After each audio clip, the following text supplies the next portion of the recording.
pun menjadi takluk, tunduk, siap diperintah apapun. Tujuannya itu. Dan yang lainnya ada yang membuat provokasi-provokasi. Hei, saya bersama rakyat, kita dengan rakyat. Jangan coba-coba ganggu rakyat. Seakan-akan berpihak kepada rakyat.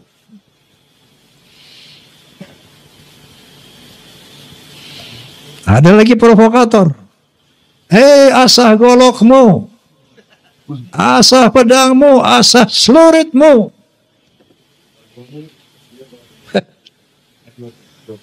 Dia mengadu domba kita pribumi. Sementara mereka akan muncul.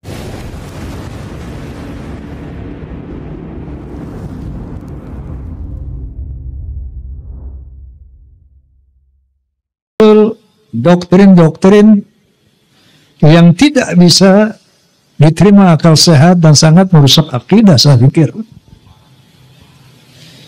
Itu leluhur kami Al-Faqih Muqaddam, Mi'raj satu malam 70 kali. Astaghfirullahalazim. Rasulullah sallallahu alaihi wasallam hanya diizinkan Allah Mi'raj ke Sidratul Muntaha seumur hidup 1 kali. Ketika ada orang mengatakan bahwa moyang kami bisa Mi'raj 1 malam 70 kali, ini telah merendahkan Rasulullah, telah menghina Rasulullah sallallahu alaihi wasallam. Ada lagi berita-berita khurafat. Hei leluhur kami, kalau tidak malu sama Allah, dapat memadamkan api neraka cuma dengan kelingking. Inna lillahi wa inna ilaihi raji'un. Kalau tadi menghina Nabi, sekarang menghina Allah subhanahu wa ta'ala. Banyak cerita-cerita khurafat yang lainnya. Ada seorang tukang kacang namanya Sulaiman. Ini tukang kacang sangat cinta sama habaib. Kalau habaib minta kacangnya, dikasih semuanya. Saking cintanya sama habaib. Man minta kacang, dikasih semua. Man minta kacang, dikasih semua. Satu saat si Maman mati. Begitu Maman mati, lapor ini orang kepada Habib tadi. Beb, Maman mati. Ini Maman ahli maksiat. Ibadahnya berantakan. Datanglah ini Habib. Masih surat ditaruh di lehernya di belakang mayit itu. Man, nanti kalau Munkar Wanakir tanya, jangan dijawab. Kasih aja ini surat, inti masuk surga tanpa hisab.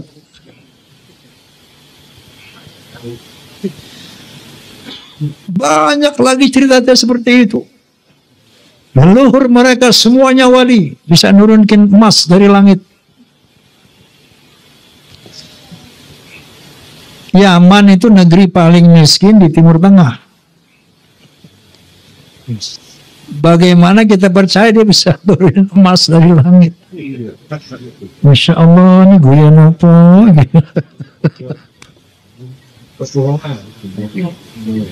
Banyak surafat-surafat yang mengajarkan. Ya. Nah, ini membuat satu faktor menguatnya saya, keraguan saya tentang apa iya cucu Nabi ini kayak begini. Muncullah baru tesis Kiai Haji Ahmaduddin Utsman Al-Bantani. Muncul apa beliau? Gus Abbas Cirebon Buntet. Saya nggak mengerti ilmu nasab, tapi saya tidak bodoh-bodoh amat untuk meneliti apa yang diuraikan oleh Kiai Haji Ahmaduddin Utsman. Beliau bercerita di antaranya bahwa yang namanya Ahmad bin Isa, keturunan Rasulullah Sallallahu Alaihi Wasallam, sejak abad ke-4, ke-5, ke-6, ke-7, ke-8 sampai 9 awal itu tercatat di dalam manuskrip kuno. Hanya punya anak 3, yaitu Muhammad, Ali, dan Hasan. Muhammad, Ali, dan Hussein. Selama 550 tahun itu sejarah menulis itu. Tiba-tiba di abad ke-9 akhir muncul Ubaidillah sebagai anak Ahmad bin Isa yang keempat. Nggak usah pintar-pintar amat untuk meneliti, untuk menerima hal ini.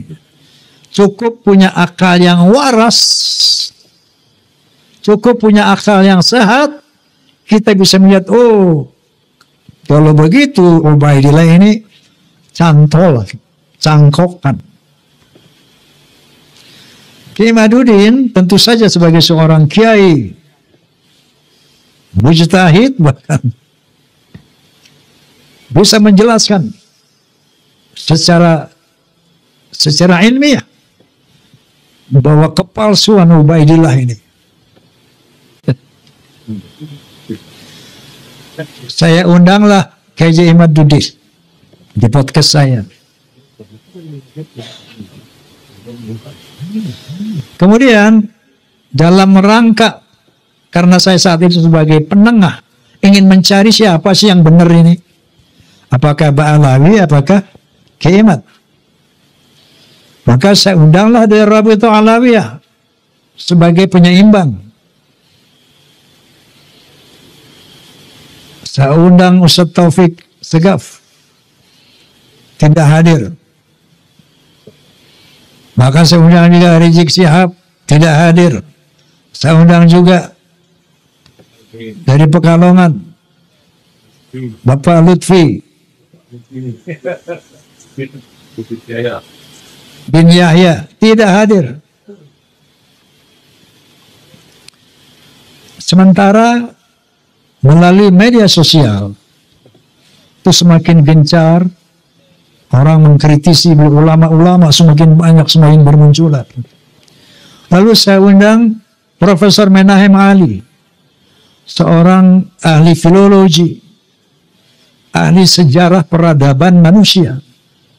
Dalam podcast saya beliau menjelaskan bahwa yang namanya Hadramaut, kota Hadramaut itu asalnya dari nama orang yang bernama Hazarmaved. Dia orang dari Kaukasus yang kemudian menjadi Hadramaut. Jadi menurut penelitian secara filologi, orang Yaman ini bukan orang Arab, tapi orang Kaukasus. Berarti mustahil sebagai keturunan Nabi Sallallahu Alaihi Wasallam menurut Profesor Menahem Ali. Kemudian saya undang lagi Dr. Sugeng Sugiharto dari BRIN. Beliau ahli DNA itu, ahli genetika. Bercerita panjang lebar secara ilmiah, maka bertemulah istilah haplogrup J1 dan haplogrup G. Mereka menjelaskan, beliau menjelaskan panjang lebar bla bla bla bla bla, bahwa subhanallah, subhanallah, subhanallah, ternyata Allah telah mempersiapkan segala sesuatunya, termasuk menjaga kesucian keturunan para nabi. Ternyata DNA-nya itu sudah ditanamkan di dalam setiap manusia. Secara ilmu genetika, haplogrup Nabi SAW adalah J1. Haplogrupnya Ba'alawi, menurut, kalau Anda klik di internet familytreedna.com, familytreedna.com, klik saja, akan keluar nanti Ada 180 orang Ba'alawi. Sebagian dari Indonesia, itu di Yaman. Sebagian kecil dari Indonesia, itu haploglobnya adalah G. Yahudi Askenazi.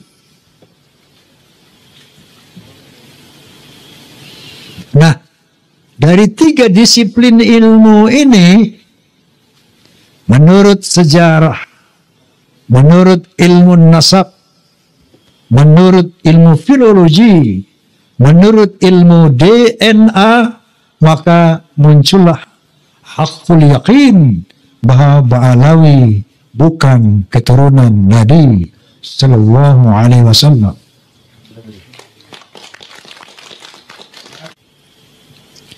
Jadi dari ayat qauliyah dan ayat kauniyah ini muncullah hakul yakin, la ilaha illallah. Tidak ada Tuhan illallah kecuali Allah. Begitu juga ketika saya meyakini Ba'alawi bukan turunan Nabi, ayat qauliyahnya adalah dari tesis Kiai Imaduddin Uthman, kemudian dari filologi, dan ayat kauniyahnya DNA. Jelas apa jelas? Oi. Jelas apa jelas? Saya mau tanya, Anda pun yakin tidak bahwa Ba'alawi bukan turunan Nabi? Yakin apa tidak? Alhamdulillah. Allahu Akbar. Allahumma salli ala Muhammad. Masya Allah, Masya Allah. Liqawmi yaqilun. Kalau makanya Allah SWT mengatakan gunakan akal, afala tatafakkarun, gunakan pikiran, gunakan akal. Lebaran duluan. Ya.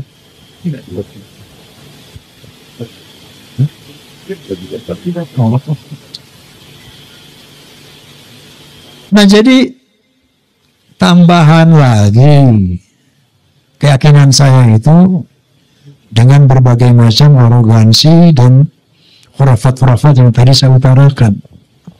Lengkap sudah hakul yakin saya. Nah, kemudian saya ingin berbagi pengalaman.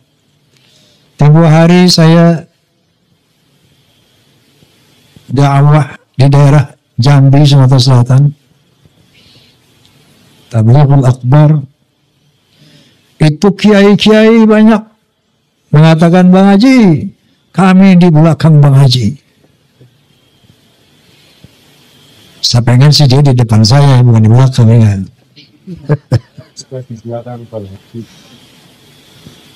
Ketika saya mengadakan pentas Sonata Group di Banjarmasin, ada satu kesempatan kita berkumpul dengan para pejabat. Salah satu pejabat daerah mengatakan, Bang Haji, saya yakin bahwa sebagian besar rakyat Indonesia sama dengan Bang Haji. Allahumma sholli ala Muhammad. Allahu Akbar. Kenapa? Karena mereka sejak ratusan tahun melihat fenomena ini. Terakhir dalam podcast saya, bahwa kita bangsa Indonesia tidak boleh diam melihat fenomena ini. Kenapa?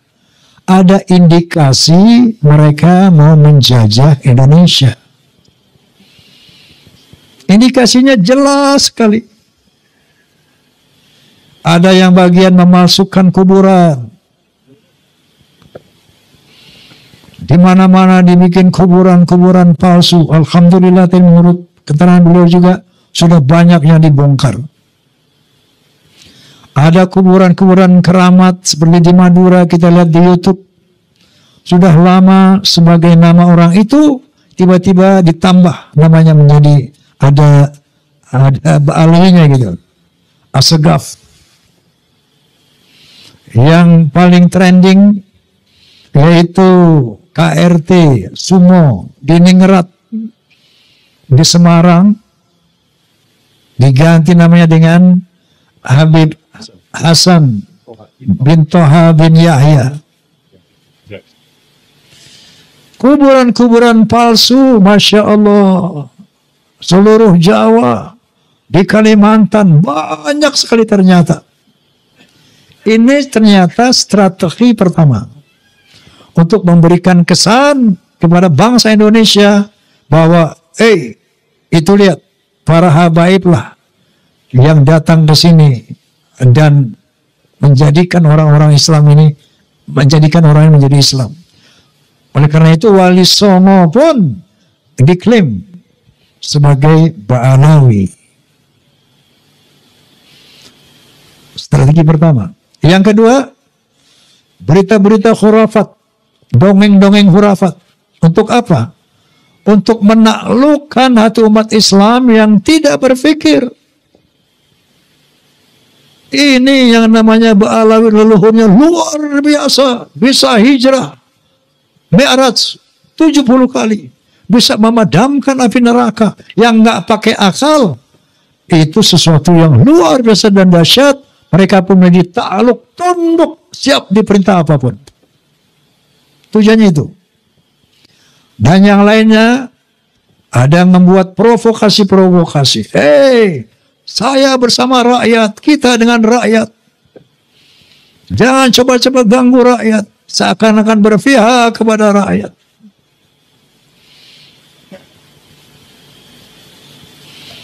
Ada lagi provokator. Asah golokmu, asah pedangmu, asah seluritmu.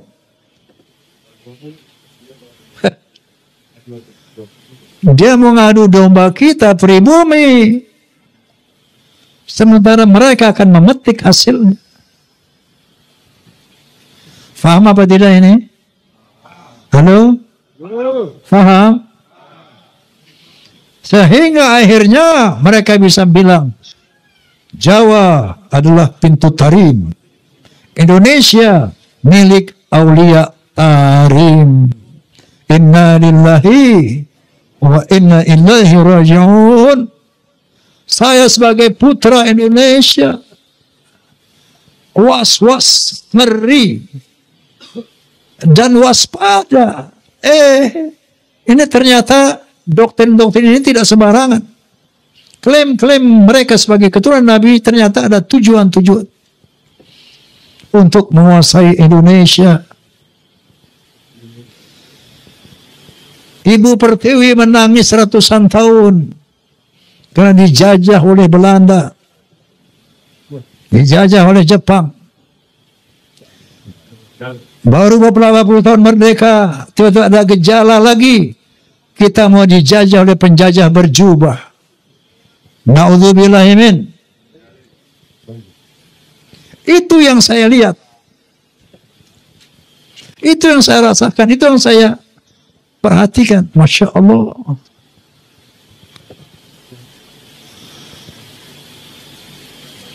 Saya tidak punya kepentingan. Dan sering saya katakan, apapun yang saya ucapkan ini bukan berdasarkan kebencian. Na'udzubillah. Bukan berdasarkan saya punya kepentingan. Dasarnya kulil haqqa walau kana murra. Dasarnya adalah watawassaw bil haqq watawassaw bis sabr. Dasarnya adalah demi menyelamatkan akidah, demi menyelamatkan Indonesia dari penjajahan dan perbudakan spiritual dan politik.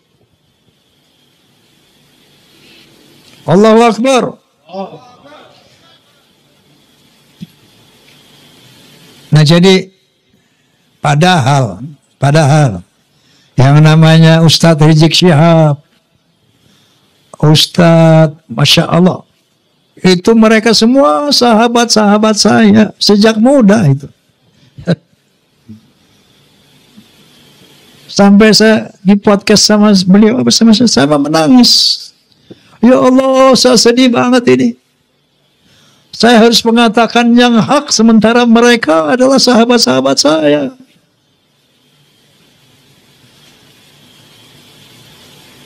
Tapi kebenaran harus diutarakan. Sepedih apapun perasaan saya. Lalu saya katakan goalnya satu, mari selamatkan akidah umat. Kedua, jaga Indonesia dari skenario yang terang benderang di media sosial. Terang benderang. Indonesia milik Aulia Tarim. Apakah kurang jelas ini? Halo? Apakah kurang jelas tujuan mereka?